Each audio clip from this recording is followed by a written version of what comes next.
Hey,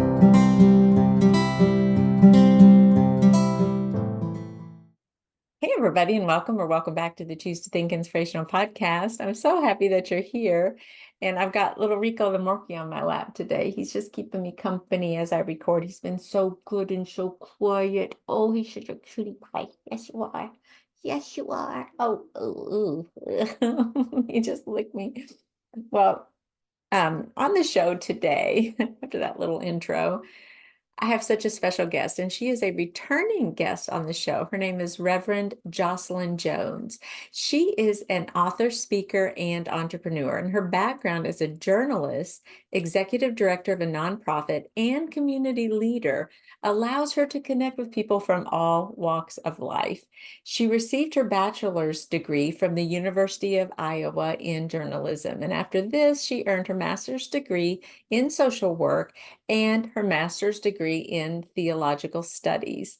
Jocelyn published her first book in 2019, and that's around about when I interviewed her the first time, called Breaking the Power of the Mask. She is an ordained minister and the president of Faith on the Journey, a Christian counseling company specializing in grief and trauma. She is master facilitator with the Trauma Healing Institute. While working with women in ministry over the years, she noticed this.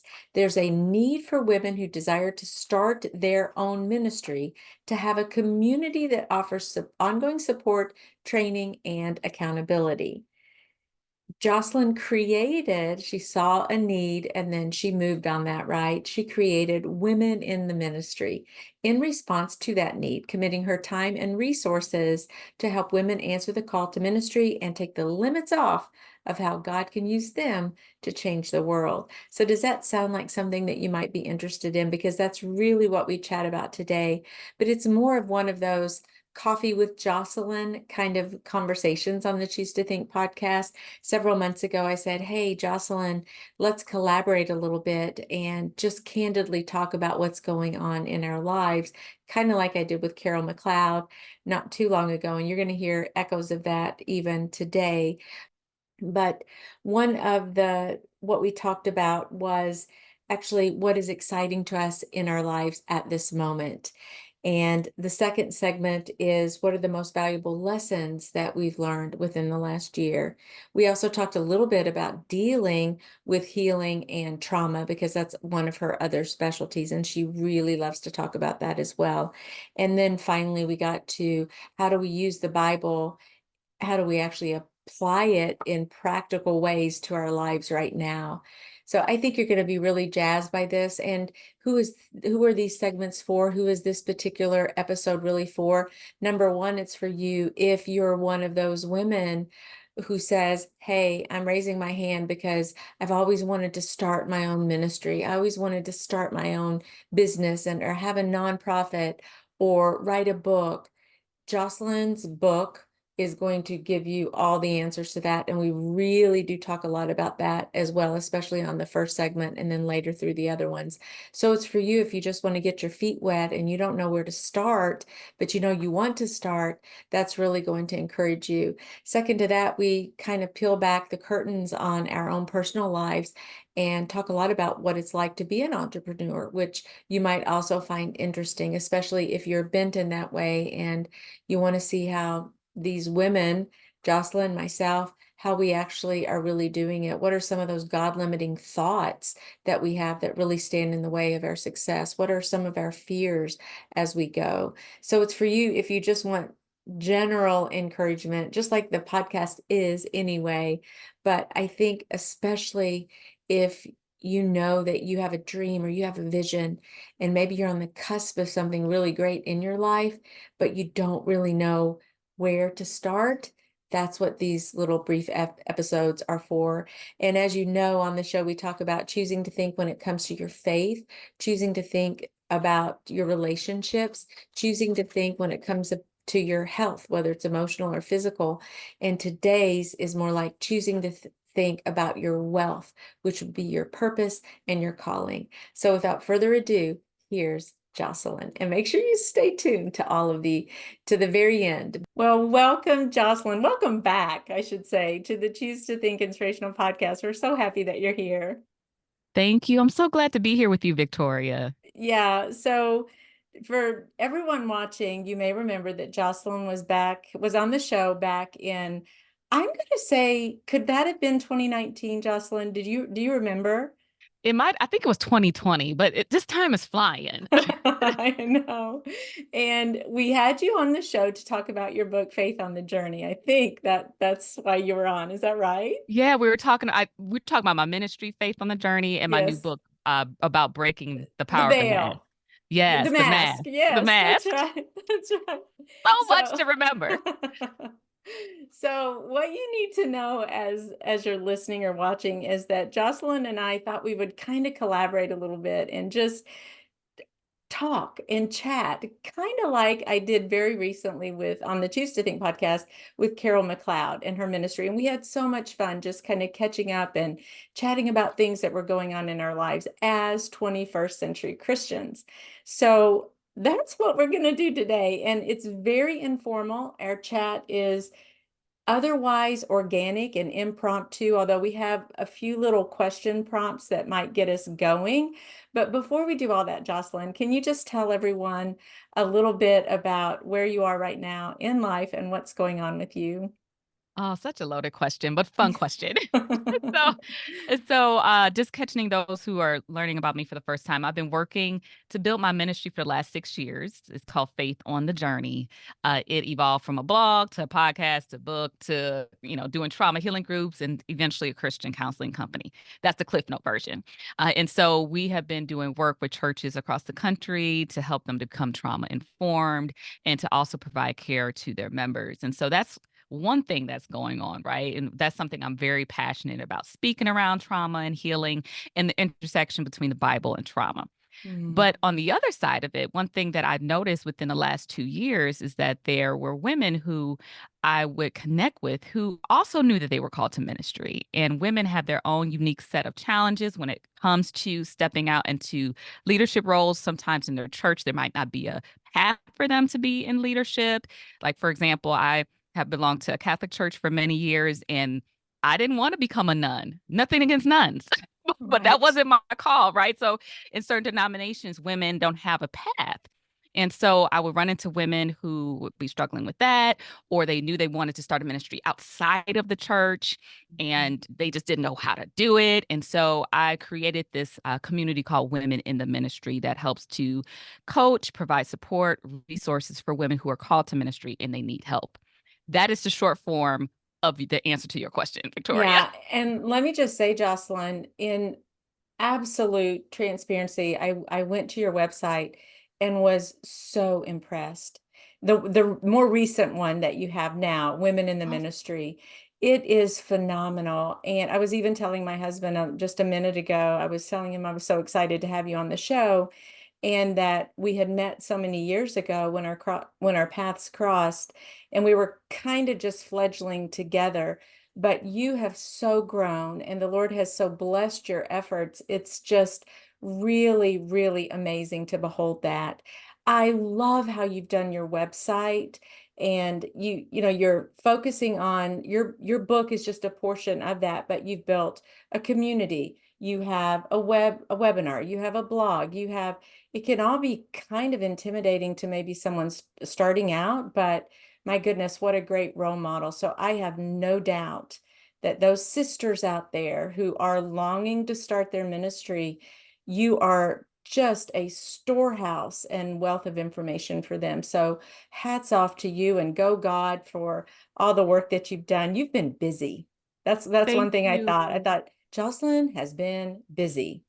Yes, I've been busy just like you, Victoria. You're doing amazing things too. I remember when I interviewed you on my podcast That's right. several years ago, too. One of my favorite episodes about renewing the mind and capturing our Yes. thoughts and the practical steps that you were giving.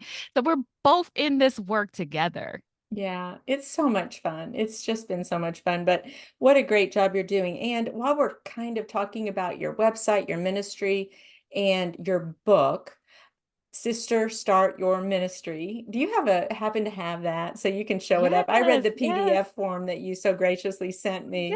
yes. Yes, I love it.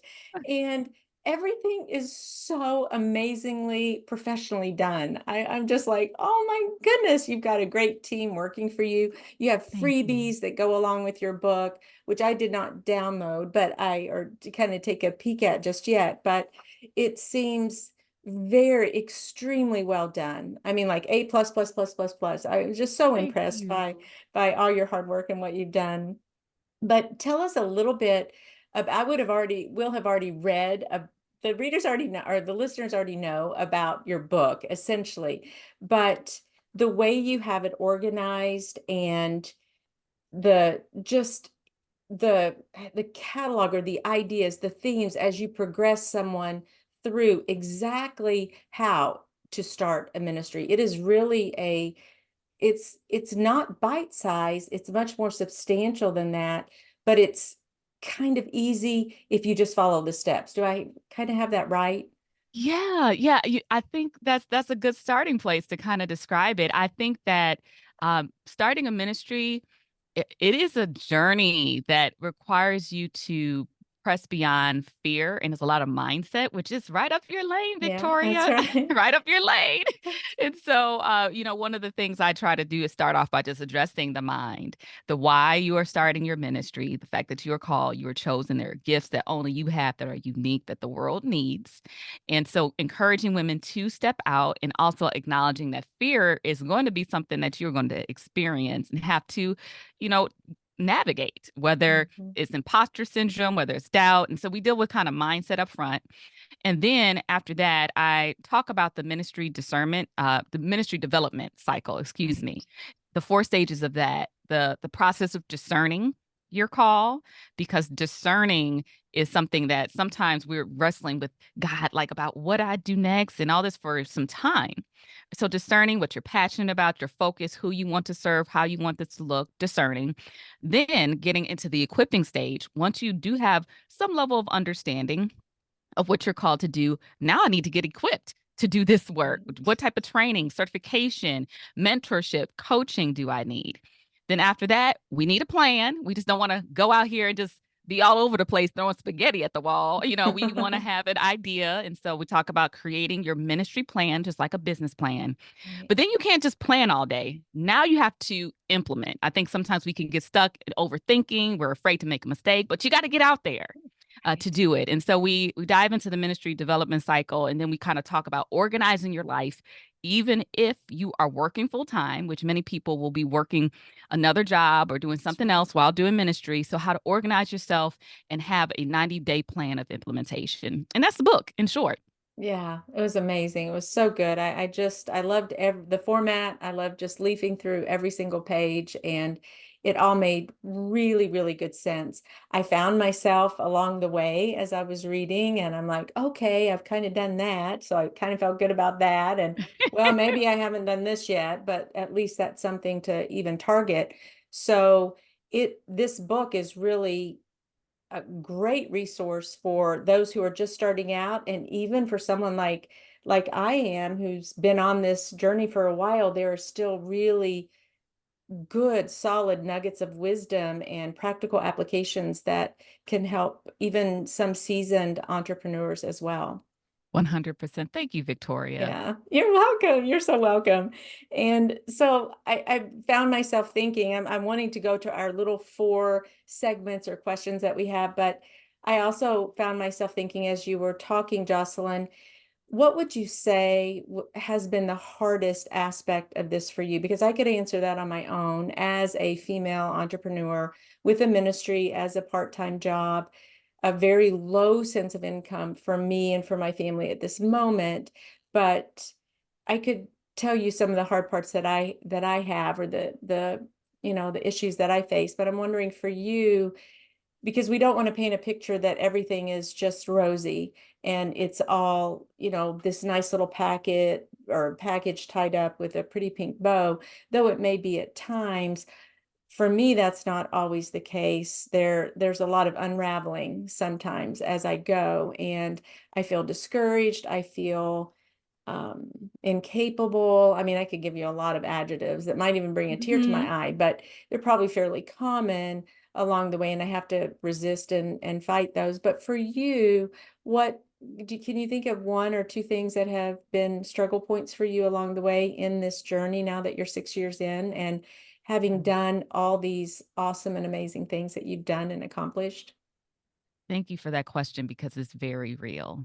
I think for me, it has been understanding how the seasons work and how Mm, you have to allow time to do its thing. By that, I mean, I think that when you are called to ministry and you begin the process of sowing and doing the work, it would make sense if we were a farmer to expect the seeds just to sprout right away, right? We know it takes time. It takes like cultivation, it takes work, it takes rain, it takes, whatever, because I'm mhm. not someone who does that, but we know it takes time for Right, you to see the harvest. right. And for me, the delayed harvest was something that I had to yield to and begin to Mhm. understand because when you're first starting out, you are doing a lot of work. And in addition to that, if you don't have necessarily clarity or the correct focus, and I use that word loosely, but I've also learned that sometimes we could be doing a lot of activity and it's not necessarily the type of activity that yields fruit. And it takes time to Yes. even figure that out. Like, so we could be Guilty very as busy. charged. Yes. Yes, we could be very busy, but it's not necessarily moving us towards the goal. So it's a lot of that Right. going on. But even with you doing all the work and it's intentional work and it's like what work needs to be done to grow, it still takes time for you to see the fruit and that could be Mm, very frustrating because in a society that likes microwave responses and we like to see followers and we like to see these huge, overwhelming responses. And we obviously, if we're trying to do this as a Christian ministry to also be a Christian entrepreneur, we need to make some income. All these factors can kind of say, wait, am I doing this right? Like, God, this is so hard. Why is this taking mhm, so much time? I've been doing this for 4 years and I don't still see the numbers that I want.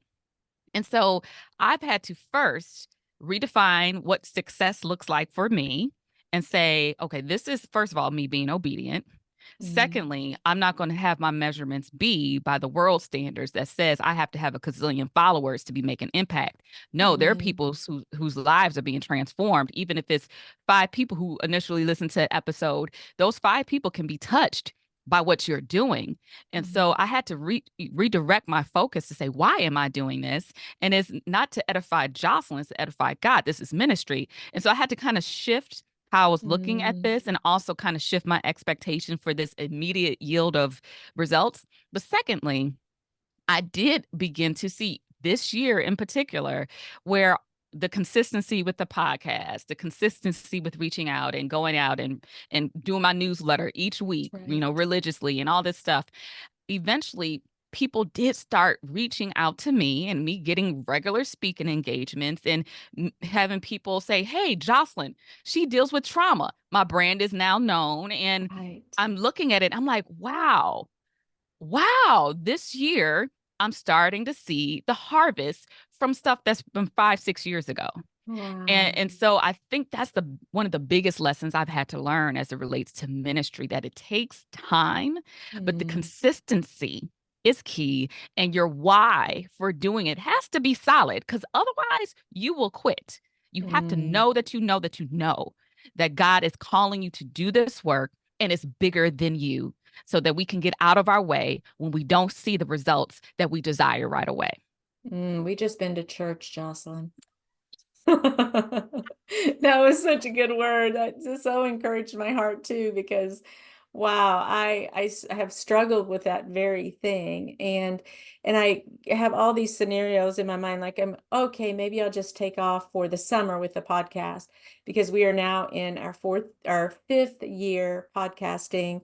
And that has been, yeah, I know. I can't even believe it. And every week there has been one episode since the beginning without fail by God's good You grace. And go, Victoria. That's not that easy. it is not easy. Some weeks even two, if I do special series or kind of dabble around with little mini episodes and whatnot, just having fun on the show. But it's so easy to get discouraged. And that's why I think community, accountability, having someone kind of in the trenches with you running alongside you just for that support is just so helpful. And Thank you for sharing that, because the perspective that you mentioned also is equally important. It's easy for me to lose that perspective, and I'm like, oh, what's it all worth anyway? I heard this statistic that within the first 5 years, it's something like 90 some percent of entrepreneurs, if they don't quote kind of hit it or see the fruit or the changes, they check out.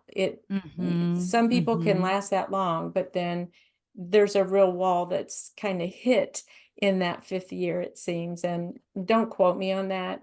That's just something I remember. I remember thinking, oh, 5 years, maybe if I can just stay on for 5 years, things will, okay, if I can beat the 5 year thing.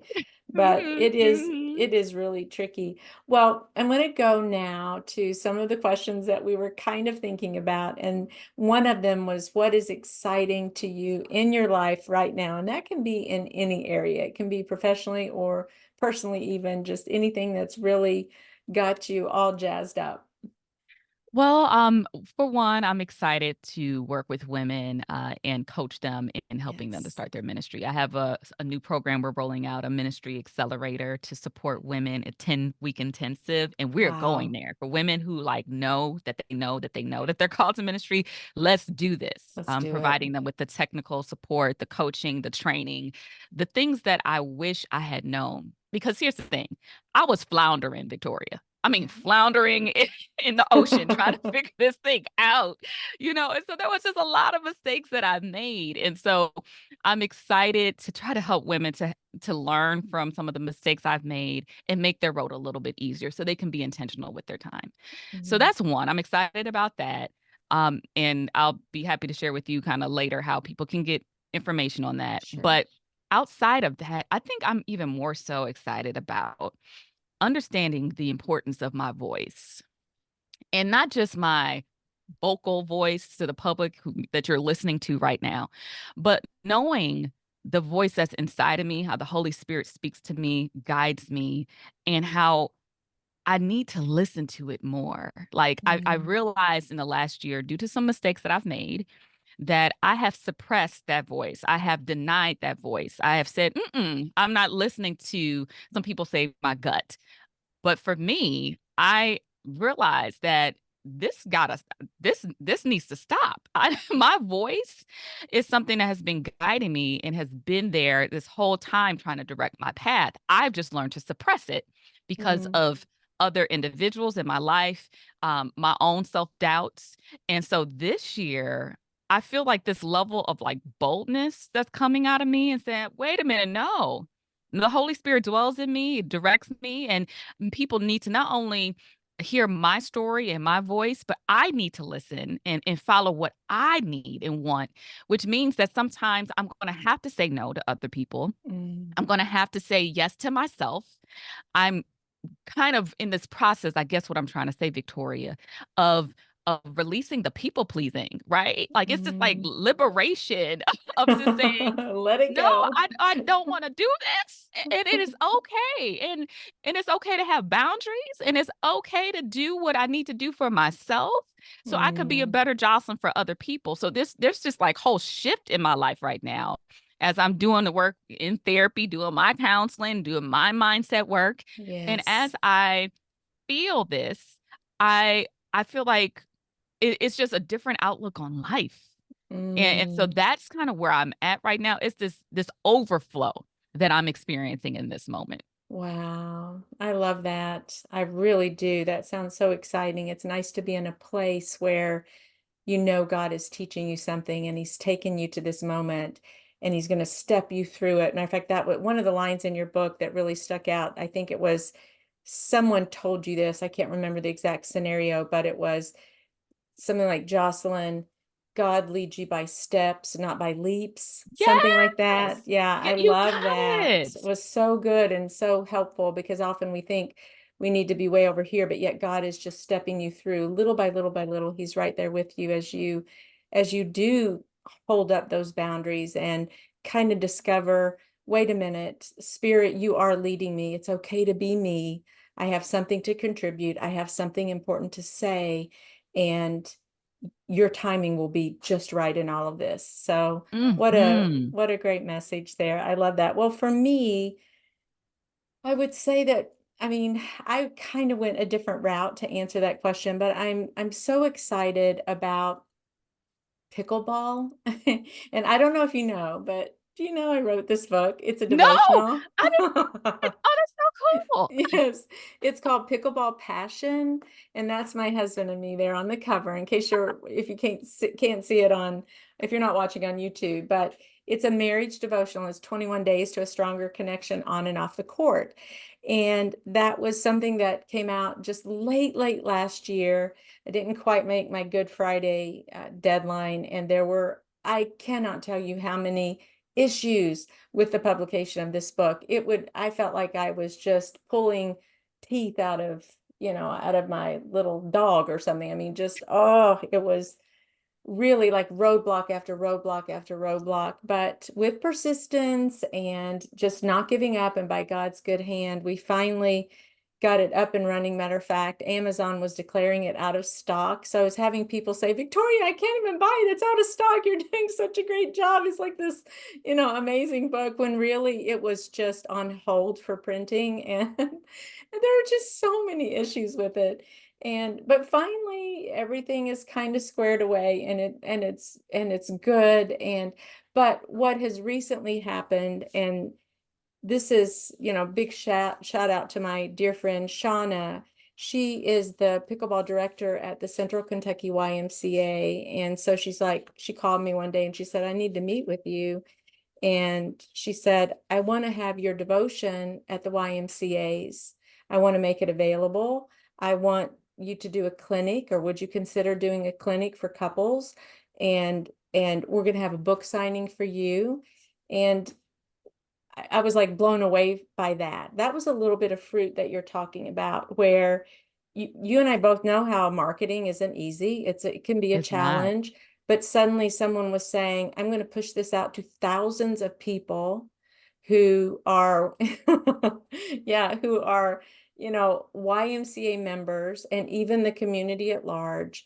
And we're going to have a book signing, and then you can run this clinic like for 4 Sundays. So we'll have couples there in May. That's when we're doing that. But that I'm really, really excited about, partly because even though it's pickleball and people are like, okay, some people are still saying, what's pickleball? It's the fastest growing sport in the world, but still a lot of people don't really understand it or know what it's all about.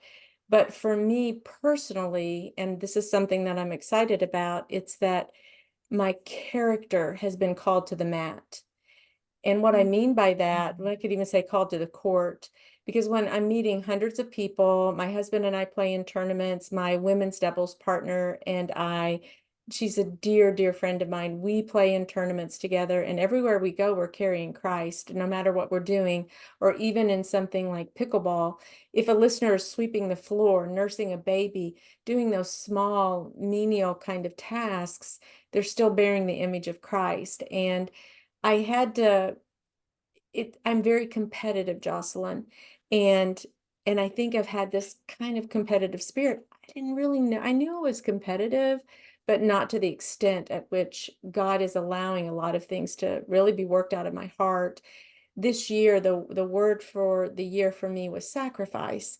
And I really thought, I didn't really like that word. And I prayed over it and over it again and again, way back in December and coming into January. I didn't like that word at all, because it has, I mean, who wants to sacrifice anything? And if you're someone my age, you may be already sacrificing to the point of exhaustion in your day. I'm that sandwich generation. I have Yes. parents, thank the Lord. My parents are living, we're enjoying their existence. And then I have grandchildren. So, I've got 4 children, they're all married, having babies. So I'm kind of helping everybody on both ends as I can, plus married and having my family and that sort of thing here, my husband and I. But anyway, it's the word sacrifice. I thought, Lord, that's just what an icky kind of word for the year. Why not something like Mhm. joy or hope or excel, or something a little more positively charged? But then I kind of dipped into the word. I thought, okay, maybe it's a sacrifice of praise. Lord, help me to just shift my heart and my mind to you, so that I will be praising you. Come thick, come thin, a sacrifice of praise. That was something I could kind of hold on to. As the year has progressed, now we're in, just early April recording this. I think it might be a sacrifice of flesh, kind of in a new way, because Mm. God is allowing me things to surface in my heart that I just didn't know what were really there. Mhm. And some of it is remarriage. I was single for about 20 years and just have been remarried now for the last 2 years. God sent me a Jim. That's what I call him, Jim, my Jim. He's such a dear, dear man. And what a wonderful gift of God to me, to my family. But that's hard, right? Marriage is hard. We all know that. And so there's some new things there maybe that I need to address that I haven't had to address in a long time. And just back to the pickleball thing, may the words of my mouth and the meditations of my heart be pleasing in your sight, Lord. You are my Mhm. rock and my redeemer. And that doesn't always happen for me. The words of my mouth can be really hurtful. The Mm. meditations of my heart can be really harmful to me even. I mean, I can be my own worst enemy. There's a reason I'm in the choose to think business, right? I always kind of kid myself with that. But I'm excited about even like these good things that are happening in my ministry, like my collaboration with the YMCA, the upcoming clinic, the marketing, that whole avenue. I'm excited about those things, but probably more excited about what God's going to teach me through these types of Mm. things. Even through my ministry, I keep learning. And that's been a big lesson to me. We never stop learning. There's it's just like the layers, of an onion, and just a little bit more peels off. We keep growing, we keep learning, and though it's painful at times, I'm so excited because I know that on the other end of this is probably some wisdom that I haven't had before, some encouragement that I can offer others that I haven't been able to offer before, some guidance. And so I am excited about that, even though that's kind of a different way to answer it. But you and I That's a both, I think, beautiful way are to answer. learning. We're Yeah. learning and we're allowing the Holy Spirit to meddle in our hearts. Yes. And there's no place for pride. I can tell you that, because if I could get up behind a big wall of pride, I would do it. And it's so comfortable there. But I really have to resist that and really fight that as well. This question kind of ties into the first question, really, and it's, what are the most valuable lessons you have learned from the last year? You kind of shared some of those in the first question about things that are exciting you, but any other lesson pop into your mind? Any other thing that you're learning? I think the other thing that I'm learning is that when we do this work, community is extremely important. How we go about getting community, that looks different for everybody. Mm-hmm. I know for me, I've had community through my faith community to help me. I've also had my family that I have had to make sure I was intentional about spending time with. I have also really sought out other individuals who are Christian entrepreneurs who understand this unique dynamic. And so, even as an introvert, because I am introverted, I cannot express how important community is for this journey, because there are times in which you get in your head and you are struggling with thoughts of doubt, wanting to quit, as you talked about earlier, as I talked about earlier, all these struggles. And you need people who are like cheering you on and Mhm. supporting you. I often, when I'm working with women, I ask them the question, who is on the board of directors of your life? Who Mm, are the people who you can turn to who provide wise counsel? Not just any old advice, but wise counsel. mm, Who is going to challenge you, who's going to support you, who's going to connect you with resources, who's going to help to pull the greatness out of you that already exists. mm, And we have to be mindful of who are the people who are around us and who are either pulling from us, draining from us. Like some people drain us and some people pour into us. And so I encourage those who's listening right now, I'm actually in the process of doing this, kind of audit your circle. Mm, Audit who you spend your time with. And if there's some individuals who you love, but they might be draining you or might not be helping you to progress in a way that God is leading you, then you look like you probably will have to set some healthy boundaries with them mm, and identify other individuals in contrast who are where you desire to be, who are spiritually mature, who's going to speak life into you and is going to help to fill your cup. And so that was the second piece of advice is identifying who's on your board of directors and making necessary changes. so good. So good. Who's on your board of directors? Like, about how many Yes. people do you have? So my younger brother is one. I call him my little Oh. big brother. I'm I like he's just so wise. love it. so so he's on my board. My mother, who is just Yes. amazing. I'm so grateful she's still with us. And then my counselor, I have a counselor who, when I tell you, like she is so solid and she is objective. She challenges me, but she is a woman of faith. And so she Yes. directs me in every sense of the way. And so she is there. And then I have like maybe 2 or 3 really close girlfriends, and I Yes. know which girlfriend to call when. You know what I'm talking about? Like, I do. yeah, it's like, "Okay, I call you for this," "I don't call you for that," and That's so what I love it. We know the yeah. ones that, but they're so dear to us and they're honest with us and but they love us so much. They're encouraging, they're just Yes. gonna, I got your back here. I'm gonna Yes. give you that boost that you need about that issue. Yeah, that's so good. And, I think that when I was thinking about that question, valuable lesson, oddly enough, as we've been talking, I just scribbled down just a few little notes on here, and it was don't give up.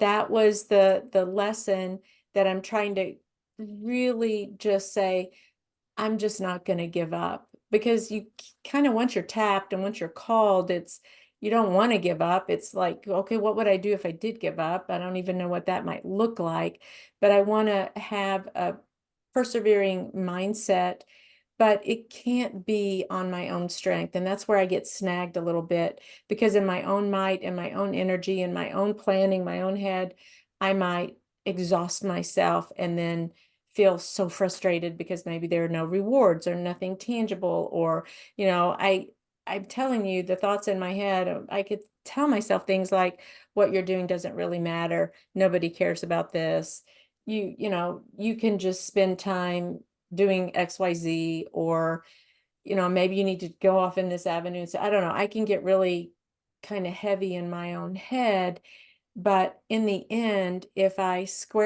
just kind of resist that and just say, no, I'm going to pull back the curtains on all that negativity and even self-focus, really, or self-pity, whatever it might be, and just understand that being a female entrepreneur is a Christian, faith-filled. It's it's both easy and hard. It's hard in some of the aspects that are, you kind of like with your book, some of that you're nailing down can be difficult. That's why your book is such an amazing tool for those who are need some scaffolding and need something to, a place, even a starting point, a launch point. But on the other hand, it's easy because we just have to do this for God. We're working with Him and for Him, alongside Him. And when we Mhm. simplify it like that, like, Lord, this is your day, it's really your ministry. And I'm going to just keep doing it until you tell me to stop. I mean, that's kind of where I land on that. Do you know what I'm saying? I do. And yes. Yes, Yeah. and amen to that. And I think this is where that perseverance is key because you Mhm. will not always feel like doing this work. Mhm. Like your feelings will send you off and say, just go back to bed. you know, you had enough of this. But Yeah. again, going back to why you're called, why you are doing this, and it's bigger than you. And Mm. at the same time, you do benefit from it as well. Like I tell people this all the time. My work is around healing. My ministry is all about helping people heal from trauma and grief. And while I'm helping others, I'm also healing as well through my Amen. work. And so it's something where it's very fulfilling. It's this weird thing, Victoria. I don't know if you kind of feel it I where do. there's times where I'll finish leading a trauma healing group. And even though it's a heavy topic and we're dealing with such heavy stuff, part of me physically might be tired, but my heart is so filled. You know, Yes. it's the work that makes your soul sing. It's like it's an overflow. Yes. And so that's the intangible benefit Mhm. that people often miss. And Yeah. yes, it's painful to do the work around building your ministry. Ain't nothing, it's not easy just to do this work. It's sacrificial, yes. But it's also, I believe, Victoria, I believe it's even more painful if we were to leave this earth without answering the call and walking in our purpose and looking back and saying, I never did what God called me to do. I never started that nonprofit. I never wrote that book. I never started, to do that life coaching business, whatever, because we were Mhm. afraid or we wanted to stay comfortable. Mhm. And so that I believe is more painful. So I'd rather do the work now that that is fulfilling, say yes, and work through the discomfort because the benefits of this meaningful, purpose-driven work is hard to even explain how amazing it is. It is. Recently, I was invited to speak at a local church to Orphans Alliance Ministry, Orphan Care Alliance. Anyway, it was a former homeschooling friend who reached out to me knowing the ministry, and she said, "Can you just come and give us your 7 R's for living your best thought life and go through that method? Let's talk about that." And there were maybe 8 women in that group. I think maybe about 6 or 8. And after that meeting, I could have floated out of that room because it is such a good feeling. And, I've invested a lot of time and energy in research and studying and applying biblical truth, faith to our lives in meaningful ways. That's my passion. And I want other women to have that too. I don't want women stuck in depression, for example. And it so I know just what you're talking about, Jocelyn, when you're that feeling, it's so extremely rewarding. And I'm like, I could do this all the time because Yes. it's just it feels so good. It's really rewarding to share it and to have them interested and hopeful again, or like maybe they're able to look at their own situation just in a new way and in a new light, and they're like, okay, these are some tools that I can hold on to that are really going to serve me well and help me. And it's so nice to impart something like that. But do you want to talk some about healing from trauma and dealing with trauma? Because you talked about community being so important, and that was really my answer for one way to best deal with trauma. I think trauma in my own life, probably we've all suffered some trauma to some degree or another, but the support of a friend or community stepping through that and unpacking some of that has been, I think, really helpful. But do you want to speak some to that, Jocelyn? Yeah. So I think we've, again, like you said, have been slowly kind of touching on some things that can apply. Like you mentioned community. I think work around your mind is very important with a therapist, a counselor who can kind of help Yes. and support you in that. I think also we talked about having boundaries with people who continue to cause harm. I think Mm, sometimes we forget that as it relates to individuals in our life who continue to inflict pain. It's hard to heal. So some of us have to remove ourselves from environments where we're being harmed, as unhealthy, as toxic, so we actually can begin the process of recovery. But with those things in mind, I also think when it comes to the trauma healing process, it's just that it is a process. It's mm, not linear, and nature is something that cannot be rushed. I think that many of us, though, because it's so painful to deal with our pain, that instead of dealing with it, we can avoid it, we can suppress it. And so we have to have safe spaces where we can begin to share our sacred stories, what has happened to us, and begin to engage with our stories and then reconstruct and rebuild. And that's mm, something where I, again, going back to therapy, and counseling is very important because doing this on our own, I mean, people, they journey however they journey. Everybody's healing experience is different, but I find it to be much more challenging to go about this on your own. But if you Mm. have someone who's trusted, trained to accompany you through this process, it can make a big difference. Yeah, I agree. Have you heard of the book, The Body Keeps the Score? Yeah, it's like people, it's just such Everybody a, knows that one. Yeah. yeah, it's an amazing book. I've got it right over there. A friend and I have been going through that, and we just kind of inch our way through it because it's sometimes it's difficult to read even the horrific stories of other individuals and the trauma that they have suffered. It's very, it's like, gosh, do these things happen? It's kind of difficult, um, but we're still in the very beginning stages, and it probably will take us, I don't know how many years. We're doing other Bible studies and other things, but that's just one of the ones that we've got tucked away on our shelf because I had another friend who mentioned that in a small group, and so we got It's a that great book. But resource. yeah, Another yeah. one that I'll just mention briefly is a book called What Happened to You by Bruce Perry and Mm, Oprah. They co-authored it, and it really, I appreciate this book so much because it talks about how we can so much focus on what we're seeing in someone's behavior, which is the symptom, but we really need to start asking the question, what? And tracing mm, the cord back to what happened so many years ago and what contributes to our behavior now. mm. It's an easier read. The Body Keeps the Score. I have it. I love that book, but it's like thick. And it, It like you is said, it's gonna thick. take time. Yeah, it's But dense. but what happened to you, it does touch on neuroscience, so it's right up your alley, Victoria. Hmm. But it also it really helps us to understand the process of healing, connecting the dots. And the last thing I'll mention around the book and also something around our healing process is a level of self-awareness. Mm, Sometimes we are acting out of our pain and we're not self-aware enough to realize that me being upset right now has nothing to do with me talking to Victoria. It has something to do with something that happened 10 years ago, but I'm not aware of the fact that I have been emotionally re-stimulated by a smell, something I've seen, music, or right. something that you said that resembles the past, and I haven't dealt with that yet. And Yeah. so, again, connecting the dots and having a level of self-awareness is important. Yeah, self-awareness for really for everything, even choosing to think.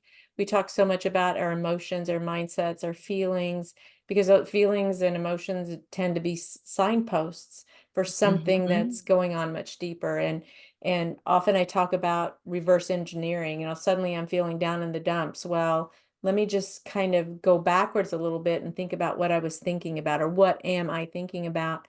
What was there a trigger that caused me to go down this little rabbit hole? And so our thoughts and our feelings kind of go hand in hand anyway. They're microseconds apart from formation. I mean, what causes one? Some people say thoughts cause feelings, other people say feelings cause thoughts, and it's all woven in there, happening almost instantaneously. But nevertheless, it's so important to be self-aware because and God tells us to, right? He says, take every thought captive, be transformed by the renewing of your mind.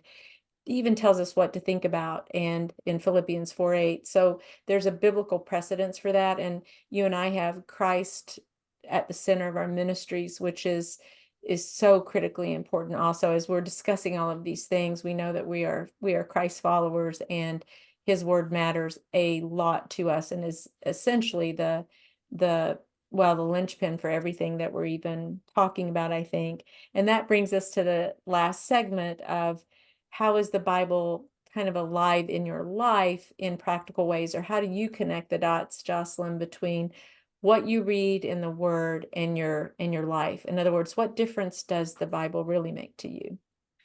Yeah, I was blessed to interview a woman named Christy Johnson recently. We were doing an episode on uh healing, like essentially healing or surviving an abusive marriage. And she said something that was very transformative for me, and I am working to apply that to what we're Mm, discussing around the Bible. And she says that we often, when we're reading the word, we're reading it like from a standpoint of like third person or what someone said, and we're just kind of reading it. But instead of just reading it or even just like reciting it or committing it to memory, saying it in such a way where it's like, I I have the mind of Christ. Mm, In speaking in first person around the scriptures, that I am the apple of God's eye. I am, God calls me friend. Like, and so personalizing it mm, and claiming it to be true is something that I am working to adopt in my life, because otherwise it might be something where we just detach from its meaning, its power, its truth, and just kind of think of, oh, this is something nice to say or to recite. But when we say, no, it's for me, and in speaking in first tense around that, that was something that was a shift for me. And so mm, I'm looking at that differently as it relates to my patterns of studying. mm. That is so good. I love that. And I wonder what keeps us from personalizing that. What would keep us from doing that, or kind of claiming and latching onto those verses in that kind of a way? Yeah, I think sometimes we wonder if it's true for me. We might be like, "It's true, maybe be true for Uh, you," but, like, is it true for me? Like, does yeah. God still do these things? Yeah. Am I You really know? the apple of his eye? Like, Really? Yeah. yeah, yeah, or Mhm. even, like, of being afraid to be let down, like, it could be a number of things that kinda stand in the way. These limiting beliefs that we have, can prevent us from really claiming and understanding the power of God's word, and there's a lot of distractions, there's a lot of things that can happen, and spiritual warfare is real.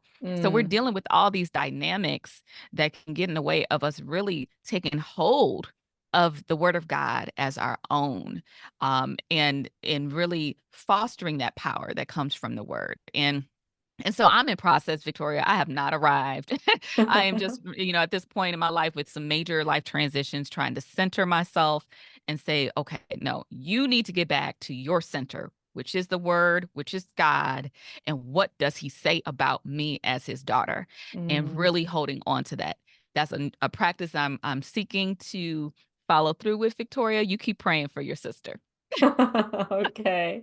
Yeah, thank you for sharing that. It's so easy to, I guess it's easy to doubt. We could say that, like, is that really true, Lord? And I'm always so grateful of the scripture when the father had a son who was ill, and he's talking directly to Jesus, and he says, "I believe, help me with my unbelief." Yes. It's Isn't that a wonderful, thank you, Lord, for Yes. giving us that, because there's a way to say, I do believe, but oh, help me in this little area, this little aspect, this little issue, because I'm struggling, I'm doubting, I'm questioning. And God just thinks of everything in his word. And I have often found that verse to be so encouraging and comforting, especially when I'm doubting his word, or the truth of his word, the power of his word, that it's really for me. It's so helpful to know that there's a place to be open and gut level honest with the Lord, just like David was in all the Psalms that he gave so graciously gave us. And I think for me, the sometimes I love to take Bible verses and try to find some analogy, some connection with something that's real life. For instance, we just had Resurrection Day or Easter Day kind of a gathering for my family, and I was able to design for the children, my grandchildren, a scavenger hunt on my parents' property. They have a lot of acreage, and I knew the kids were going to be running all over. And so each clue, like they would go find an egg that had a clue in it, but each clue would have a scripture verse. And so maybe it was the passage that I am the light of the world, for example. Jesus says, I am the light of the world. Something like that would have been the passage. And then the clue was, go to the a lantern on a pole. Like my parents have this humongous, well, it's just like, it's, I don't know how many feet high it is, but it's just a, like a security light, I guess. But it's it's by their garage, but they have like a big detached garage, and it's this big light. And so it was trying to challenge myself to say, what in nature, what can we see? Because God reveals himself in so many ways, but how can I kind of connect the dots there to help my grandkids remember the lamp? Because they'll remember the light and the structure, it's something tangible for him. But then to help them down the road as they get older, they're so young now, but just to remind them that, oh yeah, you know how that lamp, how that shines a light in the darkness when everything is dark around there, and they live in the country, but there's that one lamp post. That's what Jesus is to us. It's trying to find, I have so much fun trying to find those kinds of analogies, and a lot of my podcast episodes are all about that. And that's one way that's something that's very meaningful to me. And then also, of course, my continuing, and I'm going to say saga or mission might be a more positive word, to choose to think.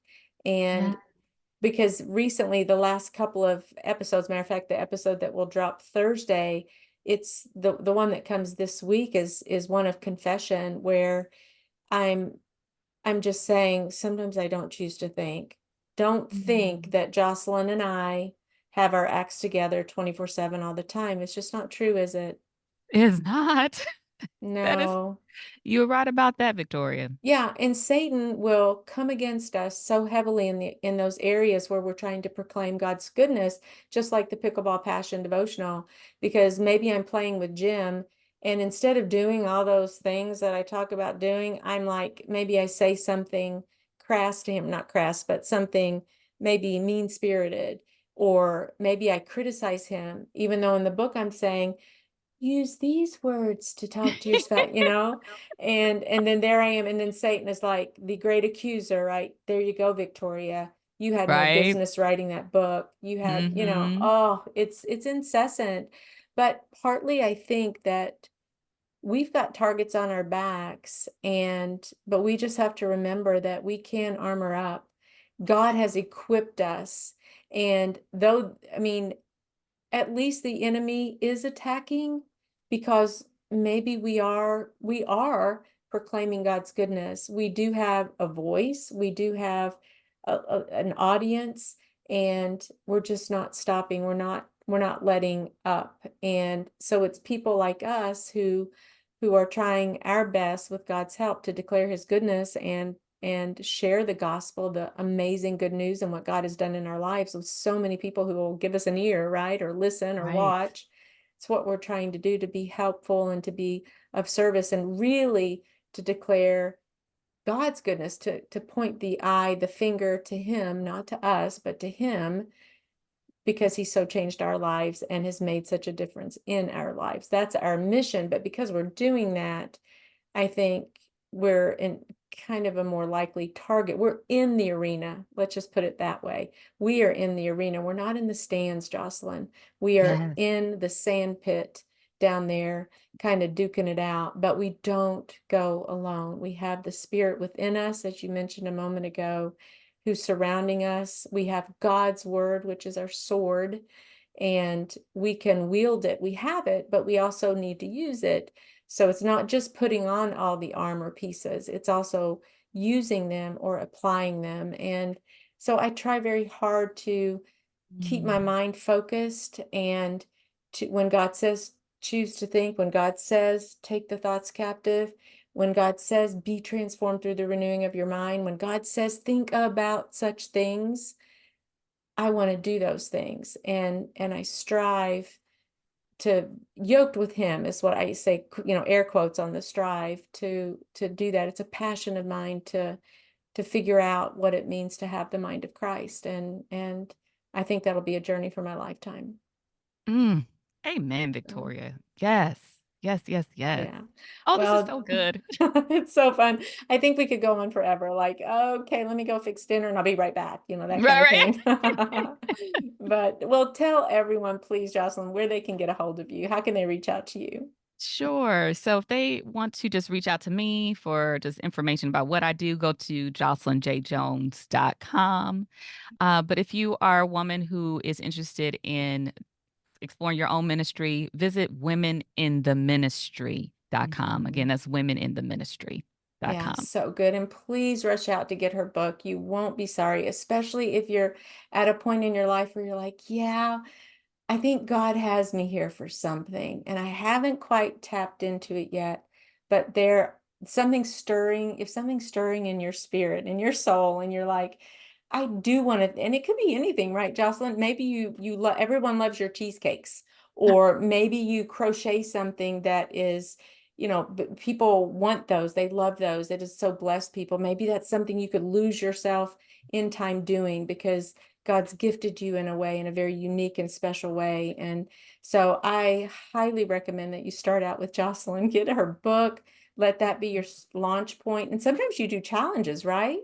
Yeah, we have different challenges, ministry line challenges, webinars, free events.